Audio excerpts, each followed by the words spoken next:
I would like to share with you a reading this morning from the Reverend Natalie Maxwell, Fenimore. And as I share it with you, I invite you to notice perhaps how Reverend Fenimore speaks to our senses, the things that we touch, the things we hear, to the things we experience in our bodies. We offer blessings for life and the end of life, blessings for the dying, blessings for the caregiver, holding love and carrying burden. Blessed is the body. Youth claimed by death, elder claimed by death, blessed is all creation moving forward toward one ending in order to begin again. Let us bless the wake, the gathering, the gathered, the Shiva. The food bought and cooked and delivered, whether eaten or not, bless the toasts. The drinks crashing down throats, the drinks shared with the ground in remembered friendship. Blessed are the stories told with tears and with loud laughter. Bless the hair cut short, the hair grown long in mourning. Blessed is the black for mourning. Blessed is the white, worn for mourning. Blessed is the body wrapped for grieving. Blessed is the showing of pain. Blessed is the celebration of life. Blessed the ashes. Blessed the dust. Blessed the grave. Bless the grave digger. Bless the dirt and the feel of it in the hands. Bless the stones on the grave, the flowers, the headstone, the monument. Bless the inscription. Bless the naming of the dead. Blessed are the memories. Bless those who feel hurt and hate, anger and sorrow, fear and confusion, compassion and love. Blessings to our knowings of death. May all be blessed. May all be held. Blessings on life's journey. Amen.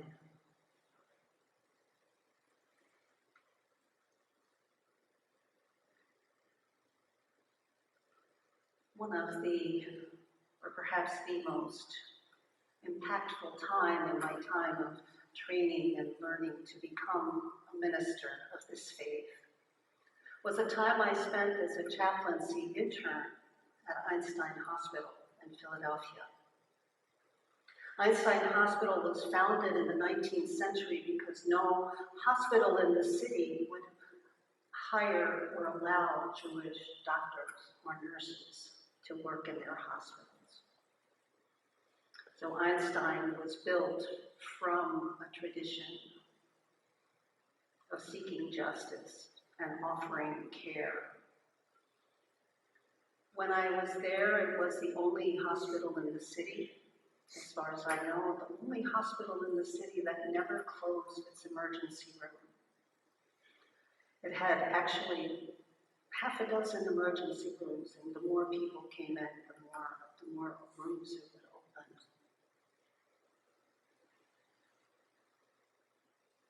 It served then and serves now among many zip codes in the heart of the city, 5 of the most poverty-stricken zip codes in the United States, with an infant mortality rate that is higher than many of what we call third world, or what I might call two-thirds world countries. I came to Einstein with more than my share of insecurities, one of them being, my gosh, nobody has ever heard of Unitarian Universalism. How will they be willing to accept spiritual care? And the fact of the matter is, not a single individual in that whole year asked me what faith I represented. It didn't matter. One of the first calls I received, and I don't know, it might even have been the first, I don't remember, was to the emergency room, and a young girl, a high school student, sophomore or junior in high school, had sustained a really serious head injury. I don't know, remember the circumstances, but she had crashed her head into a wall and was not in danger of losing her life, but very badly injured. And I was working, thankfully, with a very experienced chaplain, the Reverend Canales, and she taught me so much. And she began that very day because she came with me into the emergency room, and this young woman was let's just say she wasn't ready to talk with me about how she felt. She was immobile, her eyes were in pain, and everything was under the white sheet. And Reverend Canales saw that I didn't know what to do. And she took my hand very gently and she lifted the sheet and she put my hand, again, very gently on this young girl's hand. And when I felt this young girl squeeze my hand in response, I knew it was okay to offer this touch. It turned out that she was fine after, the treatment that she received, but there was a complicated family situation. So on top of the shock of the injury, there was bad blood between her caregivers and parents, and there were a lot of stressors. And over the months, I remembered that lesson. That long before we are ready to talk, to use our words, that there is processing that happens in our bodies. And it is our senses, not our words, necessarily, even for those of us who talk for a living. So I was more prepared months later when I was doing an overnight shift. Not my favorite thing, I'll say, but I was doing an overnight shift and I was on call, and I was called in the middle of the night to come to a floor where another young woman of roughly the same age, whose grandmother had just died. And the nurses said to me when I called to find out where to go, they said, she's screaming and crying and she won't let us take the body away. And they were concerned for other patients, and it's difficult, as it often is, not just for the patient, but for the people tending them. And I came into the room, and this young woman was draped across her grandmother's body, and the sorrow and the rage and the grief was just pouring out of her. And there were a couple of other women in the room, and they were weeping silently, but they weren't telling her shh. They weren't trying to calm her down. They were simply witnessing what her body needed to do. And so I knew to just kneel down next to her and gently again, very gently, put my hand on her back. And she didn't react, but she allowed it. We were there. I don't know how long it took. At one point I brought a washcloth and after a time, then there was time to talk, and we found another space. And she said, I don't know how I'm going to live without my grandmother, the most beloved person in her life. I share this with you not only in honor of this day and in honor of the losses I know every single one of us has experienced in our lives. They're always different, aren't they?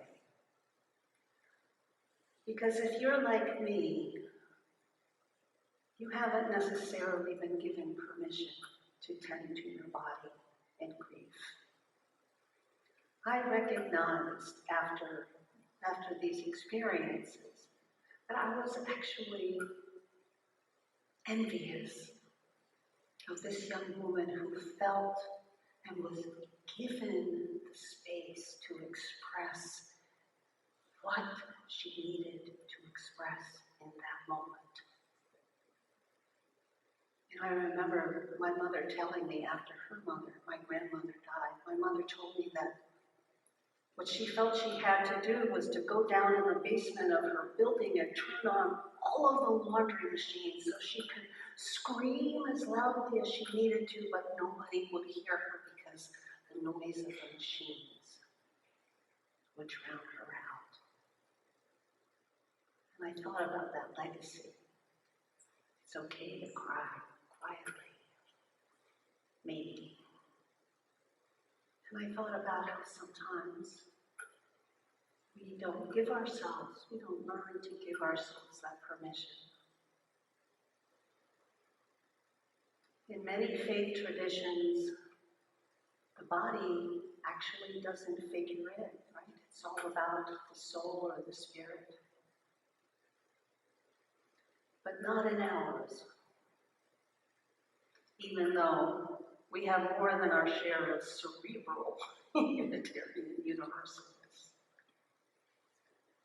When in our tradition we teach our children through the Our Whole Lives program, we teach our children and our youth that our human bodies are sacred and perfect, that we are whole, that the expressions of our bodies, whether it be in play or sexuality or gender identity, or in the expression of how we feel, that all of those things are blessed and sacred.